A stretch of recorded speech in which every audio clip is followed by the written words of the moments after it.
sekarang ini kalian udah ini ya, koas ya? Berarti udah ke mana aja, ke klinik mana aja udahnya? Ini kan THT. THT. Terus Klinik Dokter Alia. oh iya, ini apa stase namanya stase ya? Stasenya kemana aja? Kalau yang sudah dilalui Iya, lumayan yang Mbak, lumayan ada banyak, ada stase bedah, stase interna, stase objin. Oh, objin, Kandungan, kulit, mata, lumayan banyak. Oh, udah banyak ya. Itu kalau kalian lihat untuk fasilitasnya itu gimana? Bukan hanya di Lumajang aja ya, di Lumajang atau di Jember juga pernah ya kalian ya? Ya itu. Menurut kalian gimana untuk fasilitas ini kesehatan? Kalau menurut saya dari fasilitas kesehatannya sudah baik sih Mbak menurut saya ya, karena memang fasilitas kesehatan itu kan disesuaikan sama tipe rumah sakitnya. Jadi kalau misal tipe rumah sakit A apa aja yang harus ada, fasilitas di tipe B apa aja yang harus ada. Nah itu menurut saya sudah sesuai ya Mbak ya dengan tipe rumah sakitnya, seperti itu. Oh udah sesuai ya. Kalau sekarang sesuai. Sama ya. Setempat sih. Oh setempat terus. Setempat. Kan kita cuman ada 3 perputaran, otomatis yang kita rasakan sih rumah sakitnya sama semua. Oh, soalnya kan kadang ada yang DM ke sini ini beda kelompok lagi, terus nanti diacak kayak dia udah ke THT dia belum. Iya, kayak gitu. Iya, betul. Rotasi itu beda. Iya, rotasi itu beda. Tapi kalau kalian ini tempatnya ya sama. Tempatnya rotasinya jadi cuma beda. jadi cuma Jember, Lumajang gitu aja ya. Sama Bondowoso. Oh, sama Bondowoso juga. Bondowoso, Mbak. Oh, Bondowoso itu termasuk yang udah ini ya berkembang juga ya. Saya belum pernah di Bondowoso. Oh, jadi Jember Lumajang. Iya, jujur saya juga, saya kayaknya lulusan Jember Lumajang aja sih Mbak. Saya tinggal 1. Oh, tapi ada ya yang di Bondowoso ya? Ada Mbak. Apakah yang maksudnya Jember, Bondowoso, Jember, Lumajang? Enggak, atau ada yang pernah 3? Ada yang 3 Mbak. Tergantung dia kena untung di mana. Oh gitu. Aku pikir karena di sini kayak istilahnya udah disediain Bondowoso, Lumajang, Jember, jadi kalian ya ke 3 kota itu. Enggak mesti. Iya, enggak mesti. Bisa nanti full Jember aja, bisa nanti 3-3-nya atau 2-2-nya. Oh iya. Tergantung amal dan ibadah. Kalian sebenarnya lebih senang di mana sih? Maksudnya cuma di Jember aja ataukah pindah-pindah nih nyobainnya di Lumajang atau Bondowoso? Pindah-pindah ya. Happy. Karena ketemu suasana baru. Oh, kalau 2 tahun satu tempat aja tuh jujur agak pusing ya Mbak. Boring. Oh iya. Ketemunya ini lagi, itu lagi, sampai pasiennya aja loh, Mbak dulu di sini kok ganti penyakit sekarang. Oh berarti kasihan ya yang ada yang full Jember ya. Maksudnya kan dia bulit di situ, jadi dia nggak bisa melihat keindahan Lumajang gitu ya. Emang kalian sudah melihat keindahan Lumajang? Sudah. Alun-alun sih Mbak. Oke, itu indah sekali. Kamu kemana Rati? Saya pernah ke Guci Alit Mbak. Oh Kebun Teh. Iya, Kebun Teh Guci Alit, terus ke daerah pelosok-pelosok di sana itu Mbak. Jadi dari atas sana saya bisa melihat kota Lumajang yang indah ini dari atas sana. Mungkin ini dia latihan mau dikirim ke pedalaman. Iya, saya latihan prepare dari sekarang ya. Kira-kira nih saya nih kalau dapatnya di sini gitu ya. Ini kurang lebih ya. Iya. Boleh sih Mbak, asal keluarga diajak. Iya. Kalau sekarang udah menikmati alam Lumajang? Alhamdulillah, cuman mentangan belajar terus demi jadi dokter yang baik. Keren. Oh iya, alibinya gitu ya. Tapi kayaknya mungkin dia mager gitu ya, nggak males kemana-mana. Udahlah males gitu, udah di kos aja gitu. Kalau udah ketemu sama kasur, HP udah. Besti aku. Nanti kalau aku kemana-mana kamu nggak ada yang nemenin gitu.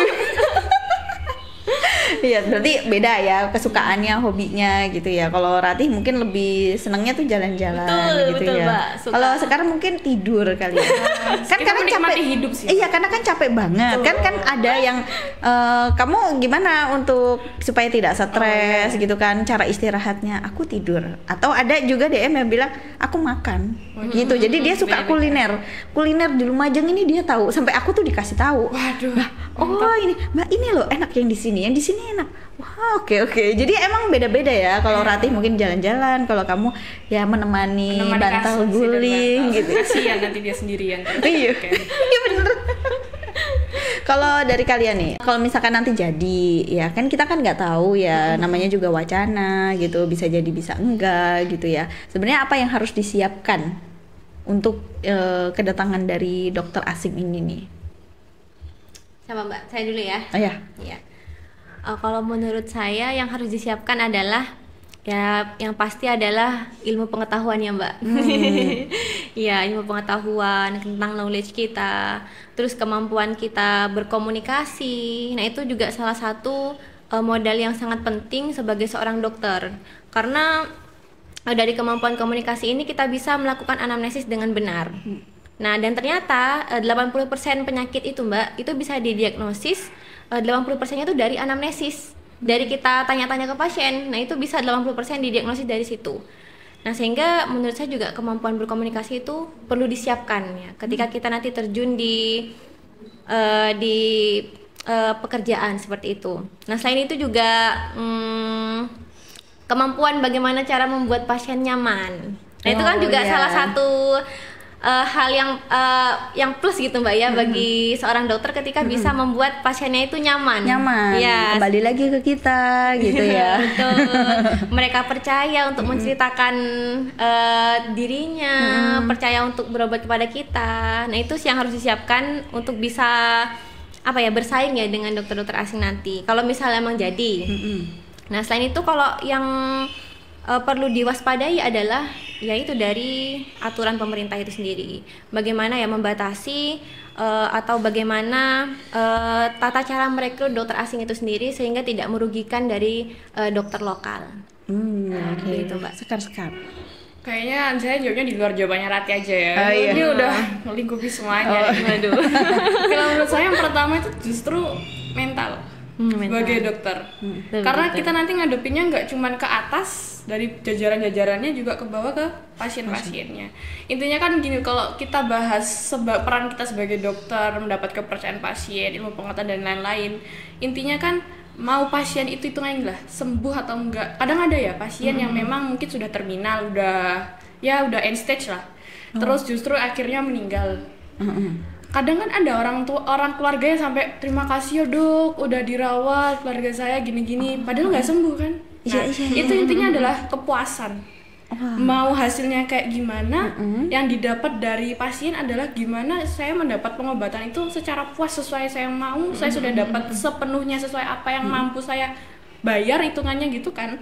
Intinya kepuasan. Jadi menurut saya peran sebagai dokter selain mental itu adalah gimana kita bisa memberikan yang terbaik buat pasien. Entah itu nanti hasilnya kayak gimana, ya ini yang terbaik sesuai apa yang saya dapatkan, sesuai gimana saya belajar terus-menerus untuk kebaikan pasien.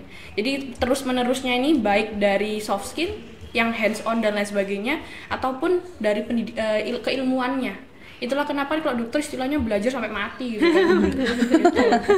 Iya, mungkin kan kadang ada penyakit-penyakit yang bukan baru sih, mungkin kayak baru diketahui atau ya seperti itulah ya. Jadi kan emang belajar sampai mati.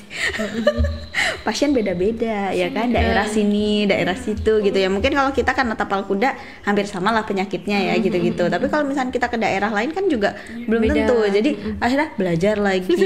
Tapi dengan hal yang seperti ini juga membuat kalian itu pede ya kalau nantinya akan bersaing dengan dokter asing. Sini.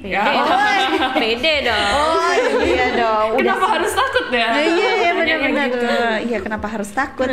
Yang penting kan kita sudah punya ilmunya. Gitu ya, dan kita ayo deh sekarang gimana caranya bikin pasien ini jadi nyaman konsul ke kita kayak gitu ya. Mungkin kalau orang asing kan harus ada yang translator. Iya. Orang juga malas lama-lama. Jadi orang asing terus jadi kayak lama gitu ya, yang nunggunya juga. Jadi mendingan kita nih langsung aksi ya, langsung action aja ke pasien gitu. Nah, kalau selama ini dari pengajar yang di setiap stase itu kan beda-beda ya dari dokternya gitu ya. Kalau kalian tuh lebih suka yang seperti apa sih untuk pengajar dari dokter spesialis ini gitu kan, karena pasti beda-beda ya. Mungkin ada yang istilahnya ngasih tugas terus, atau ada yang cuma teori, pokoknya kamu terjun aja garap pasien gitu ya. Atau seperti apa sih sebenarnya yang kalian sukai? Kalau dari saya dulu ya. Jujur kalau saya tuh nggak ada spesifik ya, kayak aduh aku suka tipe konsulen yang kayak gini, aku tipe konsulen yang kayak gini. Nggak bisa sih kalau menurut saya, karena tiap orang punya stylenya masing-masing, tiap stase beda ilmu, beda style pengajaran, nggak bisa disamaratain. Jadi kalau saya pribadi selama jalanin stase itu, apa yang saya dapat dari konsulen, ya itu yang akan saya manfaatkan gitu loh. Jadi apa yang dikasih beliau menyuruh ini, meskipun mungkin orang kok dikasih tugas terus sih dokter dokter ini kok nyuruh ini, kita pasti harus nyari celah. Dokter nggak mungkin nyuruh kita dalam tanda kutip buat main-main kan. Nah pasti ada hikmah di dalam itu, kayak ngasih tugas A B C D E yang susah-susah, ternyata dengan cara itu waktu kita jaga IGD, oh iya dulu kan pernah dapat tugas kayak gini, betul gitu. Jadi kayak lebih suka saya nerima apapun yang dari konsulen dapat, karena style mereka tuh unik-unik. Kalau sama semua bosen nanti. Bosen ya, itu makanya kalian tuh lebih suka kemana-mana sebenarnya ya. Jadi ketemu sama dokter ini, ketemu sama dokter ini gitu. Kalau Rati? Ya sama sih Mbak, kayak Sekar. Yang utama juga bagaimana saya lebih suka konsulen yang easy going, yang easy going sama DM-DM-nya, yang bisa membuat kita itu nyaman ketika belajar, tidak di bawah tekanan gitu. Jadi kalau mau belajar, aduh takut sama dokternya kayak gitu kan Mbak ya. Jadi saya tuh lebih suka kalau yang easy going, suka menasihati, memberikan wawasan-wawasan baru, entah itu dari bidang kedokteran maupun di luar kedokteran kayak gitu Mbak. Jadi enak diajak ngobrol gitu ya. Betul. Bukan berarti kita pengennya jadi friend banget, tapi kita tahu batasannya gitu ya. Kalau misalkan ya kita selaku DM gitu ya, dokter muda, ya nggak mungkin juga kita akhirnya ngelunjak ke dokter spesialis gitu ya. Tapi kita senengnya kalau dokter spesialis ini bisa merangkul kayak gitu ya. Oke deh, sudah selesai tugas kalian. Lega ya. Lega sekali. Terima kasih ya sharingnya. Alhamdulillah ini insya Allah aman sih. Aman ya Mbak ya, aman. Kita belokan kemana-mana tadi emang. Iya. Terima kasih banyak ya. Sukses buat kalian semuanya. Amin ya Allah.